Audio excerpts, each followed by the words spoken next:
আর এই সুন্দর অবকাঠামো দ্বারা আল্লাহ মানুষটাকে সৃষ্টি করছেন, কিন্তু দুনিয়ার মোহের ভিতরে পড়ে আখিরাতকে ভুলে গেছে, আল্লাহকে ভুলে গেছে, আল্লাহর রাসূলকে ভুলে গেছে।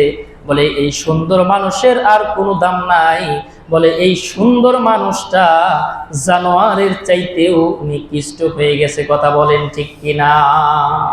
আল্লাহ বলেন কুত্তার চাইতে নিকৃষ্ট হয়েছে। কিভাবে? বলে এর চেয়েও বালহুম আমল। বলে কুত্তার তো একটা সিস্টেম আছে, বলে এদের তাও সিস্টেম নেই। কথা বলে ঠিক কিনা? বলে এরা সিস্টেমের বাইরে চলে গেছে। এই সুন্দর মানুষগুলো জাহান্নামী হয়ে গেছে। বলে জানোয়ারের চাইতেও নিকৃষ্ট হয়ে গেছে। কথা বলেন ঠিক কিনা? এই জন্য আমার বন্ধুগণ, আল্লাহ পাকের বিধানগুলো কুকুরে দেখবেন মনিবের নির্দেশনাগুলো অক্ষরে অক্ষরে পালন করে। কেন? বলে মনিবটাকে ফ্যান দেয়, সুন্দর করে কটা খাবার দেয়, এই কারণে সারা রাত জেগে মনিবের পাহারাদারি করে।